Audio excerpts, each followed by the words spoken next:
Hey everybody, just before we begin the Voices in My Head podcast today, I want to remind you, now depending on the time when you're listening, we have 2 days left in this Indiegogo fundraiser to make my new album, Thunder.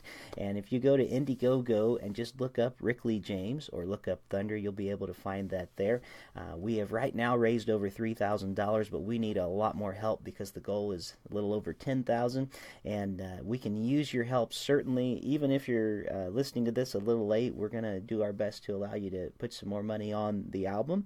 The good news is if you donate before the 18th, and it has to be before September 18th, just a couple days from now, one of the perks that you can sign up for when you donate or pre-order the album is you get 2 songs from the album right away, and that includes the song written by Rich Mullins, Lowell Alexander, and Phil Nash called Thunder.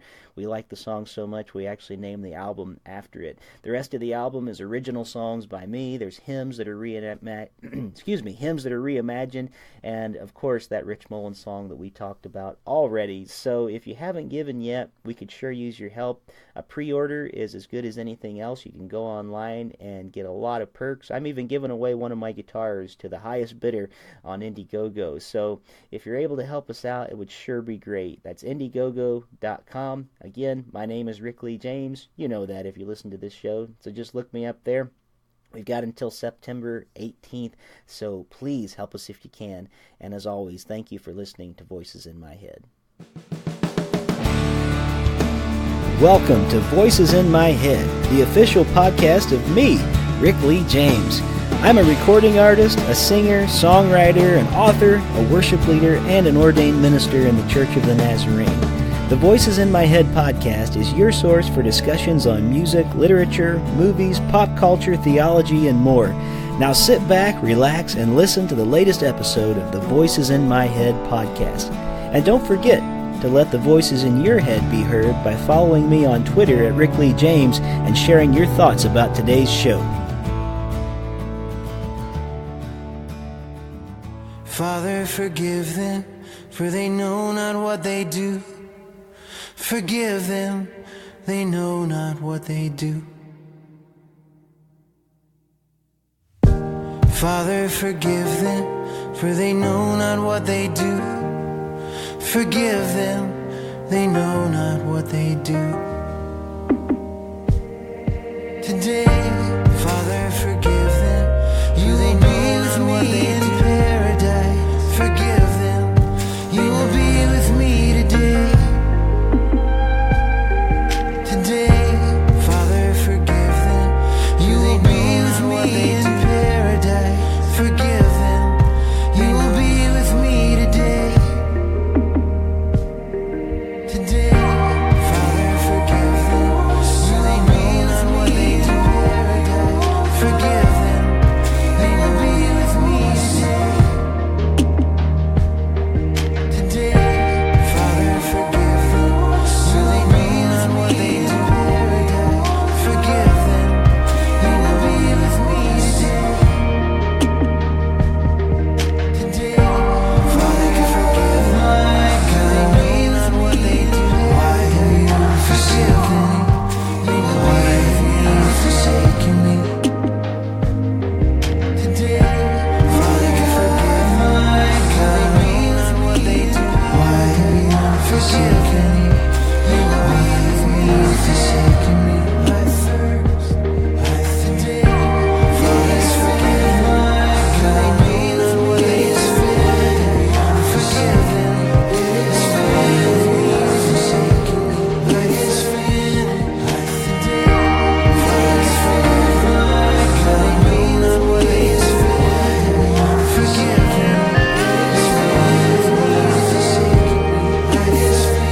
Today's episode is sponsored by Audible. For you, the listeners of Voices in My Head, the official podcast of Rick Lee James, Audible is offering a free audiobook download with a free 30-day trial to give you the opportunity to check out their service. I personally recommend The Warden and the Wolf King by today's guest, Andrew Peterson, or any of the books from Andrew Peterson's Wingfeather Saga for that matter. Every book in the Wingfeather Saga is available on audible.com. To download your free audiobook today, go to audibletrial.com/voicesinmyhead. Again, that's audibletrial.com/voicesinmyhead for your free audiobook. Andrew Peterson is our guest today. He has not one, but two new albums, Resurrection Letters Prologue, which released on February 9th, and Resurrection Letters Volume 1, which will release on March 30th. Andrew, welcome back to the Voices in My Head podcast. Thank you, Rick. Good to talk to you, man. It's great to talk to you again. I was just thinking this morning, it was a couple of years ago now during the season of Lent that I sat with you on a couch in your place in Tennessee, and we were discussing your much-acclaimed album Resurrection Letters Volume 2 and its significance in your career. And little did I know that you would be releasing not just Volume 1, but also a prologue, and they are great. So I wonder if, just to catch listeners up a little bit, maybe you could start by giving us maybe a quick recap of Resurrection Letters Volume 2 and why it came first. Sure. This is such a confusing thing. It seemed like such a good idea at the time, and maybe it will maybe it will prove to have been a good idea. I don't know. But so about 10 years ago, I was working on an album, and I had just read a book called Surprised by Hope by N.T. Wright, and had reread The Great Divorce by C.S. Lewis and a couple other books that kind of just stirred in me this like renewed excitement and longing for the resurrection, for our resurrection, and kind of like the fact that Christ's resurrection from the dead on Easter Sunday, he was the first one, he's the firstborn from the dead, as Scripture says. And so the idea that like there's this outward ripple effect that affects us 2,000 years later. And so all the songs, when I looked at, I didn't do it on purpose, but a lot of times I'll, just look at the songs that I've written and look for the theme that ties them all together. And so with that record, I remember looking at all the songs and realizing that all of them dealt in one way or another with this idea of resurrection, kind of loosely tied together by this theme. And so I thought, I'm going to call it Resurrection Letters. Or no. There was a guy named Tim Bourne online said something like, Andrew, looking forward to hearing your Resurrection Letters. And I was like, that sounds like an album title. So we recorded the album. About halfway through the album, I remember thinking, this feels like part two. I wish that there was an album that came before this one that was specifically about the resurrection of Jesus, mm-hmm. and this could be kind of the answer to that album about the effect of the resurrection on us. And so I thought it was so clever I would title that one Volume 2 and release it first. And I that, and I was like, it's so weird that it'll be a good talking point for marketing, and they went with it, bless their hearts. And and of course that just meant that for the last 10 years people have been asking, when is Volume 1 coming out? And it's just like, oh man, I don't know, one of these days. And so that's what this is. So the idea is I don't know if that sums it up for you, but no, that's kind of the short version. That's really good. And I remember when Volume 2 came out, and I think I was reading about it. I think the first time I read about it was maybe in Worship Leader magazine or something like that. And I remember thinking, oh, did I miss an album? There's Volume 2 that came out.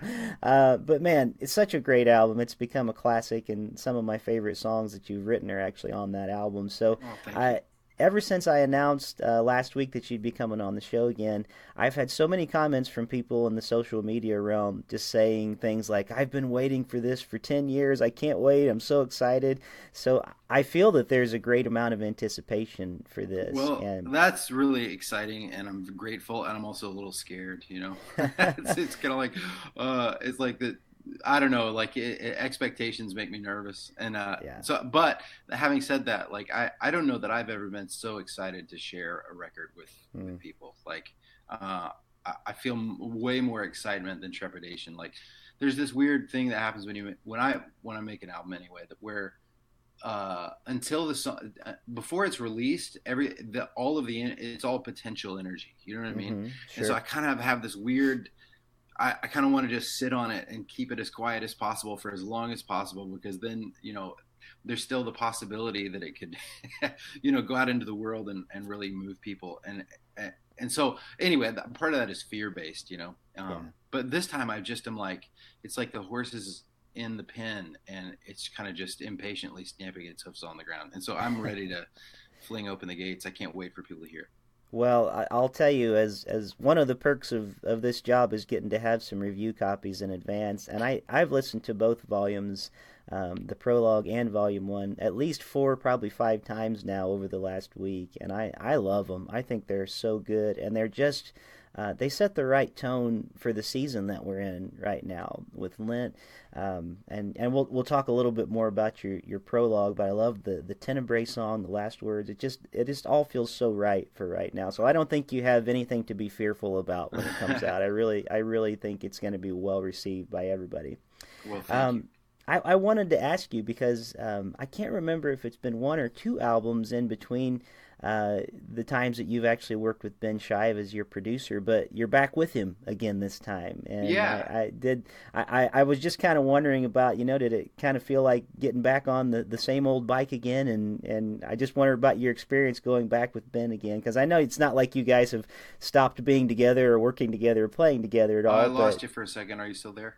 I'm still there. Uh-oh. Can you hear me? Hello? Yep, there you are. You came back. All right. Sorry about that. Sorry, man. No, that's okay. No, I was just curious about, did it feel right again? I mean, being back in the studio with Ben as in the producer role, and just, how is that compared to some of your past experiences? Sure. So Ben, I need to total it up one of these days, but I feel like he's produced 6 or 7 of my albums, and just one of my dearest friends. And Gabe Scott, another of my just dear old friends, made The Burning Edge of Dawn, which is the last one. And that felt like that was really scary. Like going from, having worked with Ben and Andy Gillahorn all those years, Ben usually was at the helm of a record, and then Andy was a huge part of it, because we'd toured together, and they'd help me kind of hash out the songs and kind of bolster them up a little bit. And anyway, but at the time it was like Ben and Andy had both felt the need to stay home more and not travel so much, and then Ben's production career got super busy. I mean, the dude is just one of the most in-demand producers in Nashville, I think. Yeah. And so he wasn't available for The Burning Edge of Dawn, and it just kind of felt like I was just in a place where I was like, I wonder what would happen. I need to be brave and step out and try to hire somebody else. And so so I did like the wimpiest brave thing you can do, and that is hire another old friend that you feel very comfortable with. So it wasn't all that courageous, but Gabe produced Burning Edge of Dawn, and that was a total blast. Like I love Gabe so much, and we've been making music together for, I think we figured out 25 years. Wow. That he and I have been playing together off and on, which is a rare thing in this business. So anyway, so I had in the back of my mind that if I do ever record volume 1, I really want Ben to do it, because he was there for volume 2. And I don't know. I think he just really understood the concept. He understood what I wanted to do. And part of that too is that Ben is an elder at his church. And like, as long as I've known him, he knows the Bible, probably as well as any person I've ever met. And just was, I don't know, like I felt really good about entrusting him with this, really, foreboding task of trying to write a group of songs, produce a group of songs about what is, in some ways the central, the most important part of Christianity. Like in, obviously the cross is necessary, but like if the resurrection didn't happen, we wouldn't be here right now. Wouldn't, the church wouldn't exist. And so the very fact that the resurrection happened, to me, it has such importance that I was like, I don't want to trust this process with just anybody. And so I was Mm. so thankful that Ben had room in his calendar and we were able to do it together. Yeah, well, it sounds really. I mean, it just sounds like you guys were born to work together. Every album that you do, it really does. I just feel like you have that sort of relationship that comes out in the music. I'm assuming, and I think I'm right that Ben probably arranged the strings arrangements Hmm. on the album as well, and they're beautiful. I mean, Yeah, yeah. there's a reflective piece that's just musical Uh-huh. on the prologue that it really fits just very well. So what a creative guy in his own right, and I always appreciate when both of you guys get together. Well, I thank you. that leads me into my question about your Tenebrae song, Last Words, because it feels like it was probably a collaborative effort to kind of come up with this arrangement, because it is a song that's in a round. And I've been telling some of my pastor friends and some of my music pastor friends, like, this is a really very cool arrangement of the seven last words, and something that I haven't heard in exactly this way before. I've definitely been in services of Tenebrae services where we've gone through those last phrases of Hmm. Christ, but never would I have thought of making them into a round like you did. And it really sets a tone for the album. And I've suggested to some of my other friends who, like me, do music in their churches, like, this could be something, it feels like you could actually maybe do with a few of your people in the congregation, just at your Tenebrae service this year. And it feels just very maybe almost in an a cappella type mode. So I'm just wondering Yeah. how the process of kind of writing that and recording that came about, because you don't hear rounds very often on records anymore. But it's really neat the way you did that. Well, thanks. And that one was for years and years. I've been wrestling with how to approach the telling the story. Like, how explicit does it need to be? Is it, is does it start with Christ waking up in the tomb, Mm. or does it start with the death of Jesus? There were all these questions kind of swirling around, but I knew that I wanted there to be a song called Tenebrae, which would do this thing. And so I told Ben about this idea, and the idea was to have the candles be lit one at a time, and then the candles be blown out one at a time. So it Mm. started with the first of the seven last words, and then ends with the last of the seven last words, just to illustrate. Like, if you could look at the lyrics stacked up, it would look like a little hill. It would start with Sure. one and then go back down and end with nothing. And I part of that is that I didn't grow up in a super liturgical church Hmm. or anything, so the idea of a Tenebrae service was new to me. Maybe 5 years ago, maybe a little longer ago. I think it was Midtown Fellowship here in Nashville that did one, and I was just overcome by it. Mm. It was Maundy Thursday is the same way in the Anglican church that I go to now, where it's like the idea that you just kind of have to sit in the darkness and the pain of the cross Yeah. from Friday to Saturday night is such a profound, I don't know, it embodies.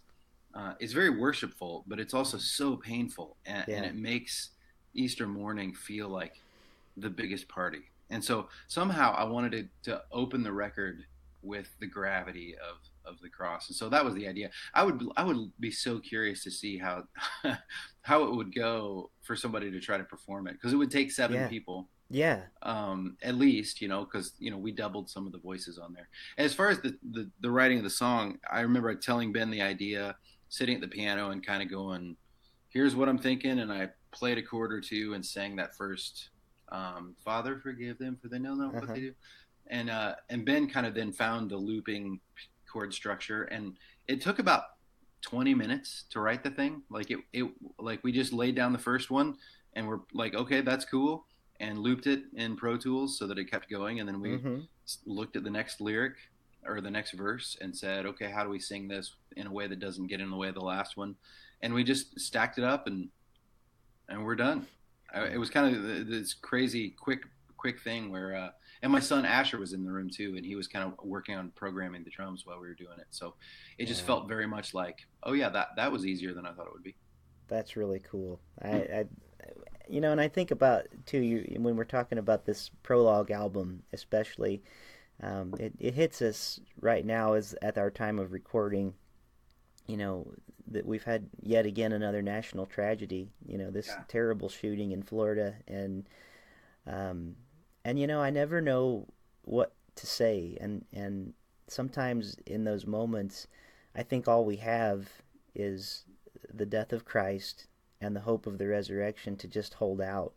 Hmm. And it's something so poignant about Lent, and not that I think that the shooter had anything in mind, but we're beginning this season on Ash Wednesday, and this terrible tragedy happens, Yeah. and I feel like as believers, that what we have to offer the world is just um, this hope that grieves, but is in anticipation of this resurrection that's coming somehow Hmm. and in some way, and I've found that I've been listening through the prologue, um, it's been hitting me at a very appropriate time to just be able to kind of deal with those things. Again, this morning I'm listening to a reporter who was at a memorial service yesterday on the radio, and this wasn't a person that was connected with the family, and they weren't a person that was close to them by any means. But this reporter, as he's just naming names and telling about these high school students and teachers that died, he's just on a live broadcast. He's just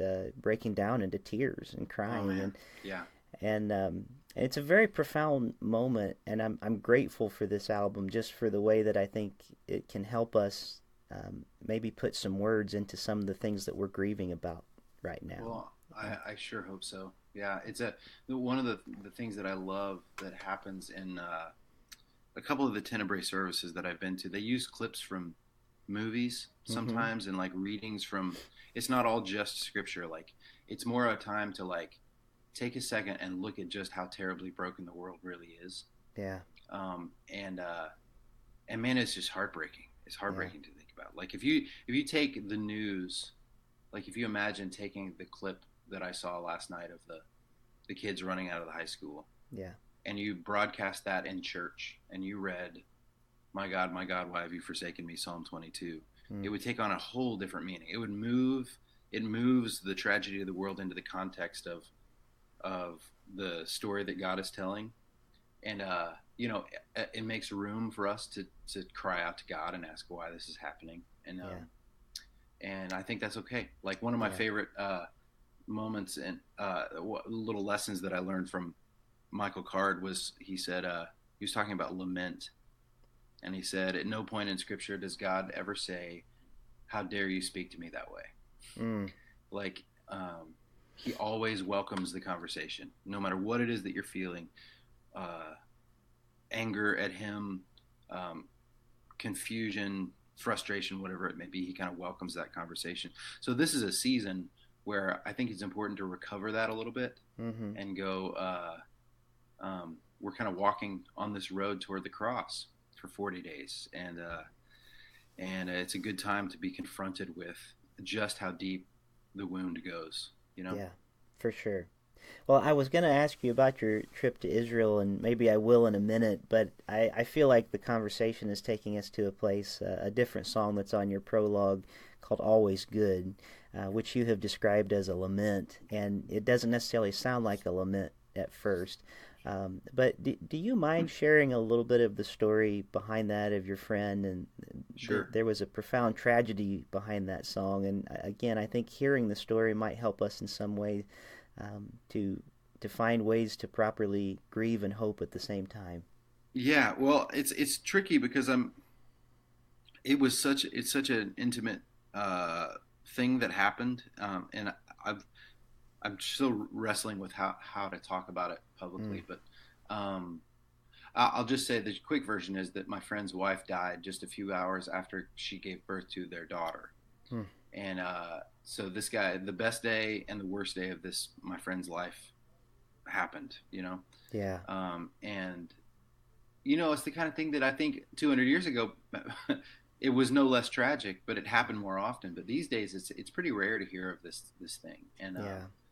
and it was just devastating to our whole community here. He's a musician and Mm. had toured with me some, and really close to my boys.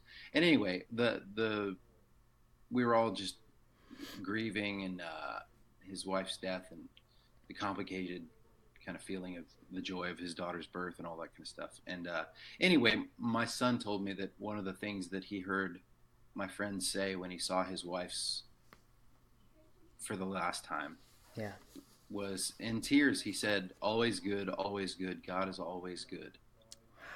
And it was the kind of thing that like felt like it was supernatural to me. Like I can't imagine that being the cry of my heart. Yeah. In that moment, you know what I mean? And Yeah. so it almost felt like the kind of thing that like the Holy Spirit maybe took over and declared this truth in the face of such tragedy, in order to give this guy a story or something to hold on to. So in that sense, it is a lament. Like it was the cry of his heart at the most painful moment of his whole life. And so I don't ever want it to feel trite. Right. You know, it's not an easy thing to say. And I wouldn't want people to like say in the face of tragedy, oh, don't worry, God is always good. It's like that doesn't feel right. But the fact that it came from the mouth of the guy who was suffering most struck me as very profound. So yeah, definitely. Well, thank you for sharing that. And I Sure. know that must be such a hard thing to talk about, and I don't mean to well, it's kinda not rake hard you for over the me. coals. No. It's mainly just I don't want to betray his, memory. You know what I'm saying? Sure, Like right. it's I want to be careful with it because was such a tender thing for him. Certainly. And, but anyway, Certainly, and it's I'm grateful for that. I'm great. Like the song, I wrote the song the day before his wife's funeral, and his family very kindly asked me to sing it at the funeral. So it was I couldn't wait to text him the song whenever we finished recording it. yeah. Wow. Well, thank you for sharing that. Sure. That really it's a powerful story, and I think it just gives so much more meaning even to an already great song. Would you mind telling us in the moments we have left a little bit about your trip to Israel and how it affected the writing of these new albums? Man, well, I was so pumped to get invited on this trip, and it was kind of a last minute thing. Like I had a friend that was on the trip, and they had an extra seat, and he was like, hey, is it cool if we call my buddy Andrew? He's working on a record right now about the resurrection. And so they said yes. And I just kind of last minute hopped on the plane. And it was actually, we were supposed to be in the studio making the record during the 10 days that I was going to go to Israel. So we had to pause the album, but I felt like it was crucial. I was just like, yeah, if I have a chance to go there and walk around where this actually happened, surely it'll inform some part of the music. And so it sure did. Like there are 3 or 4 songs on the album that wouldn't exist if it hadn't been for that trip. So it was truly amazing. But like the 2 songs that come to mind that were like really directly informed by it are God Rested, which is the last one on Prologue. And that was partly because it was we got to Jerusalem on Friday afternoon, just before the sunset, which marked the beginning of Sabbath, but it wasn't a normal Sabbath. It was actually Rosh Hashanah, which is the Jewish New Year. So it was a little bit, more significant of a Sabbath. And so we got there, and as the sun sets, you just hear the singing gets louder, and the chanting gets louder, and I moved forward through, this crowd of Jewish people and put my hands on the wall and was just so overcome by this longing for the new creation, like in that moment, like hearing all of the singing and the weeping, and there's so much resonance between what it is that a Christian is longing for and what it is that the Jews are longing for. Like it's different, but there's a whole lot of overlap. I'm longing to see Christ the King face to face. I'm longing for the day when the New Jerusalem descends and God makes his place among us again, and the restoration of the temple, so to speak, which is really just the restoration of Eden. It's like the new Eden. And so, but to be there among these people who are singing the same songs, the same prophecies in Isaiah, it was just so overwhelming to me. And what I felt like, I told somebody after, was like I felt like I was Lucy on the inside of the wardrobe, like with her hands on the back of the wardrobe, wishing she could get back into Narnia again. Sure. And that's how I was standing there with my hands on the wall, thinking like, it's not like, yeah, there's a sense in which the kingdom is already here, and there's a sense in which it's coming, and I just wanted to see it so badly.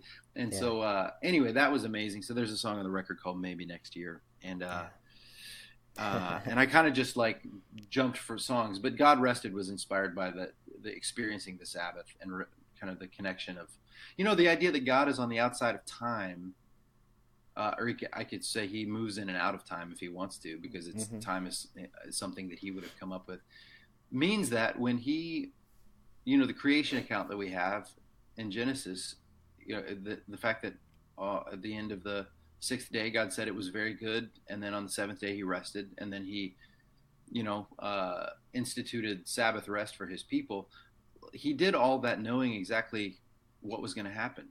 He knew that all of those things there, it's not a stretch to say that those things are prefigurings of what was going to happen with Christ's body interred in the tomb on Saturday. And so, the overlay of Old and New Testament is part of the beautiful, multifaceted work of art that God is making of the world, and so God Rested was kind of my attempt to capture that beautiful sense in which creation itself, the whole story, was foreshadowing the moment when God himself would lay resting in the tomb. So anyway, the trip was just profoundly moving. It was not to keep talking Narnia, but it was like, I told somebody that as a pastor's kid growing up in the church and going to Sunday school and VBS and everything, it was like going to Israel. It was like getting on a plane and going to Narnia. It was like walking around inside of a story that you grew up reading.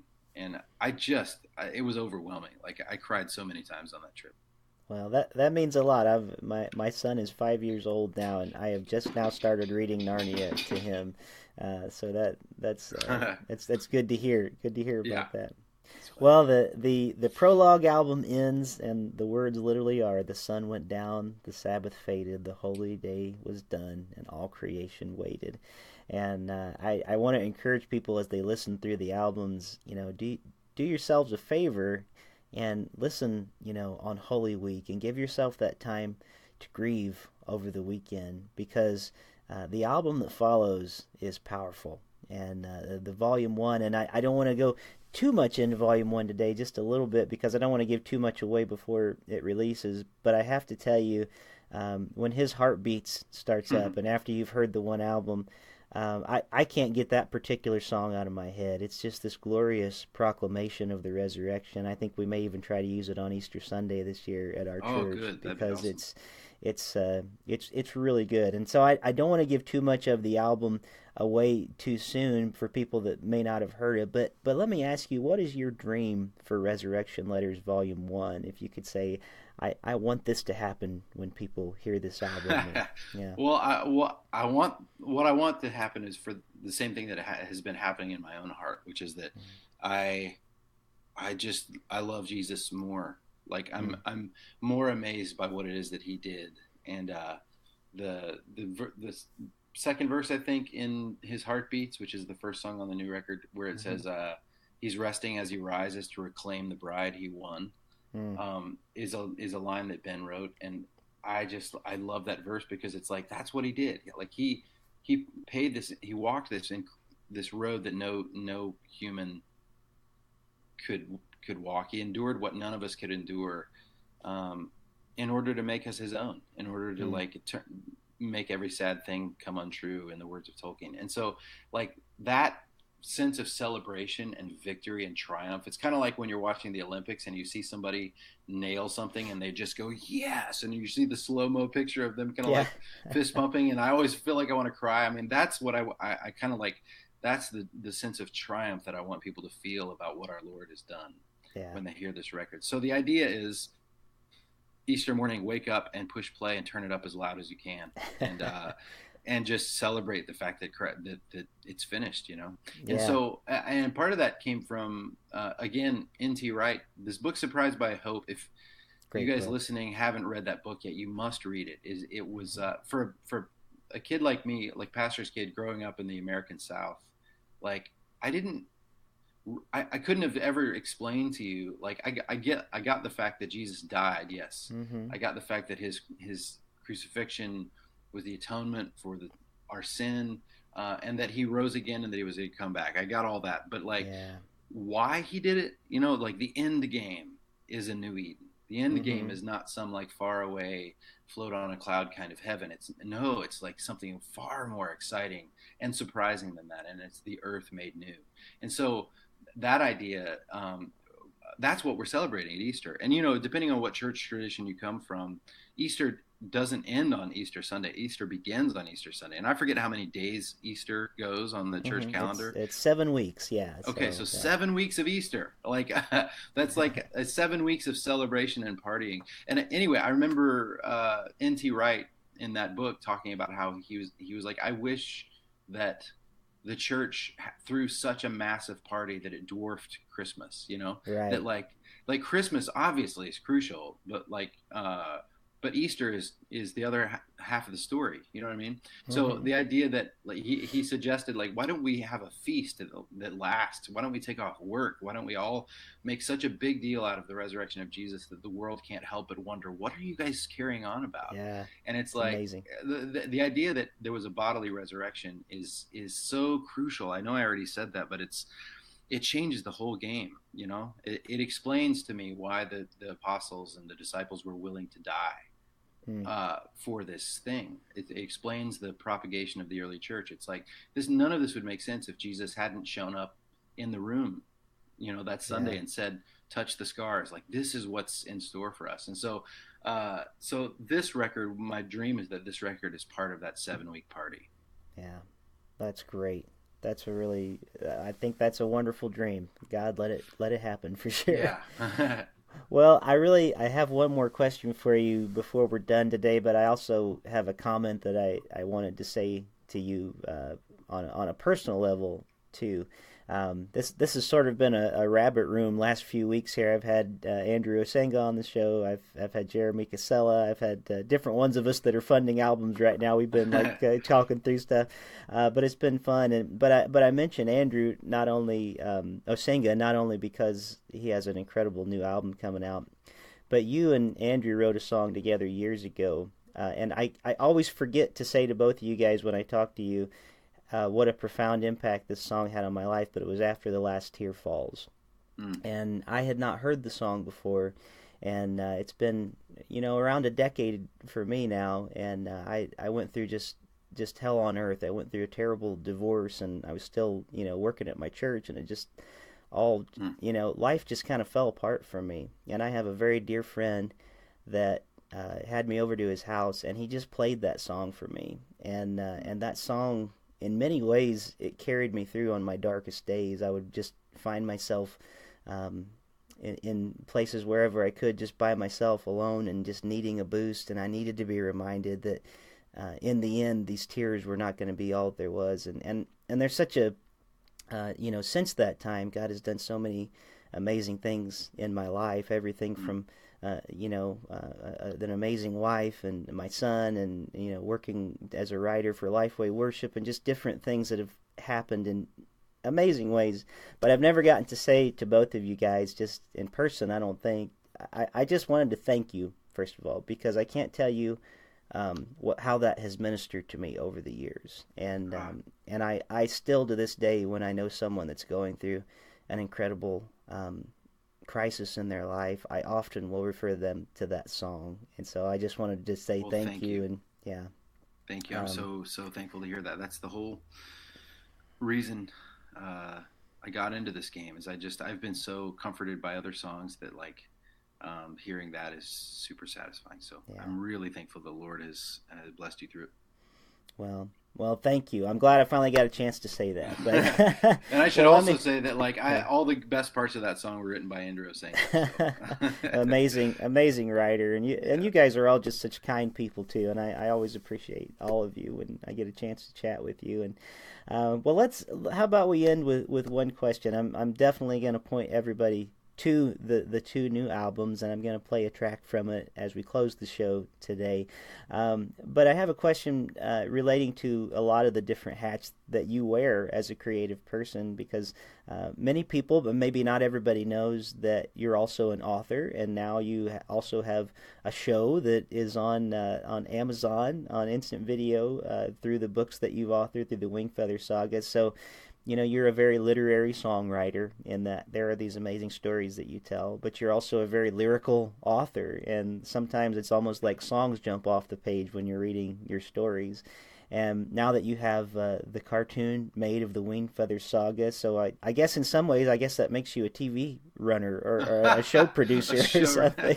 So, I mean, sort of, yeah. Of all these different hats that you're wearing, whether let's just call you the TV producer, the songwriter, the singer, the author, is there one of those hats that gives you the most life as a creative person, or do you just kind of find them all to be part of the same pie?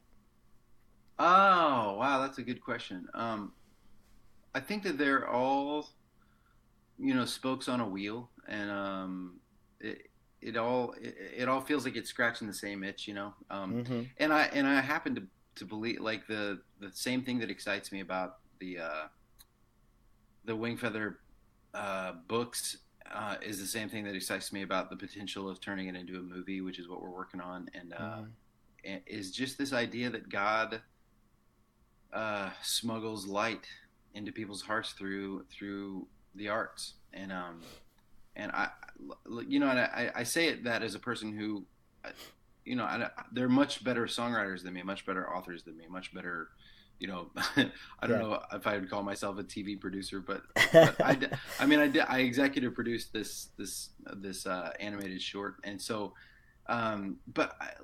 I don't know who is it that said like taste is the enemy of great art. I've heard that before, and I think there is some truth to that. But on the other hand, it's like that doesn't let us off the hook to try to make something really beautiful. Like I don't think I'll ever write a song as good as Rich Mullins' "The Color Green."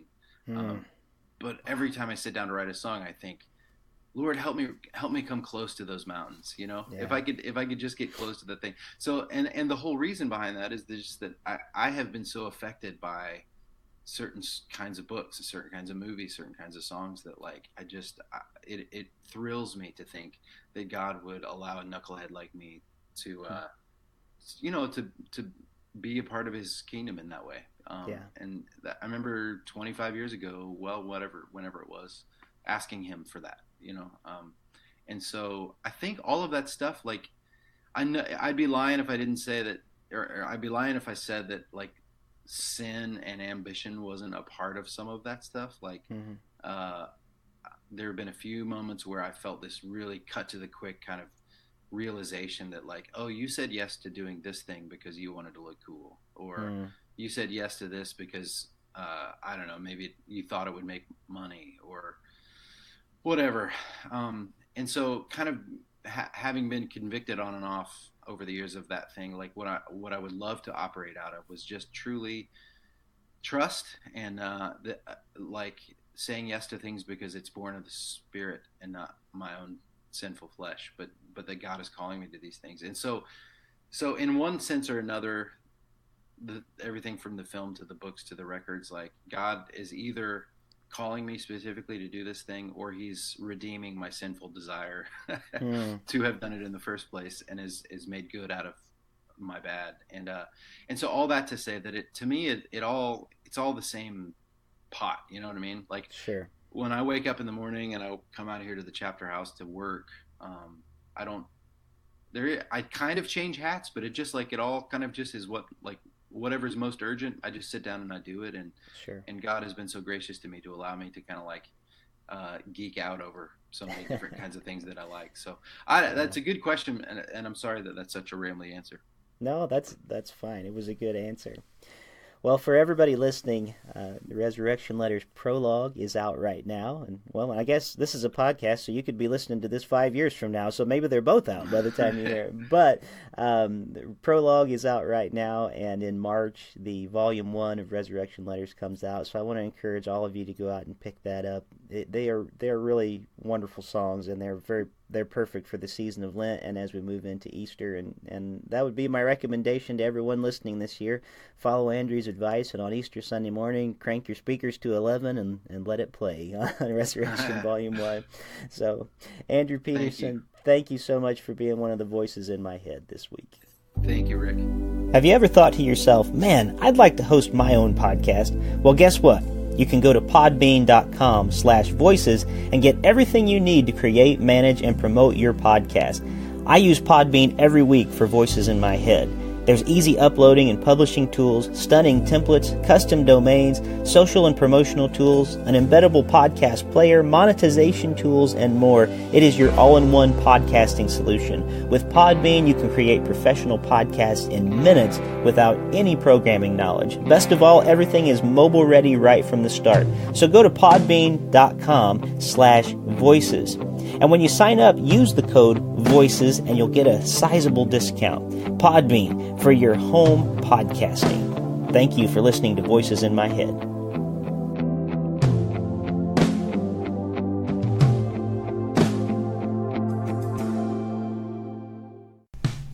Thank you for joining me here this week on the Voices in My Head podcast. I hope you'll visit me on my website at rickleejames.com, follow me on Twitter at rickleejames, like my artist page on Facebook at facebook.com/rickleejames, and keep up to date on what I'm writing at my author page on amazon.com. Make sure to follow my calendar on the website, and if you would like to have me come to your town to do a concert, a speaking engagement, or a book event, you can book me through my website by clicking on the link for Pair Booking Agency. That's Pare Booking. And finally, it would mean the world to me if you were to leave me a review of this podcast on iTunes. The more positive reviews that we receive, the more visible this podcast is on the internet. And now the benediction. May the God of peace, who raised Christ from the dead, strengthen your inner being for every good work. And may the blessing of God Almighty, Father, Son, and Holy Spirit rest upon you and dwell within you this day and forevermore. Amen.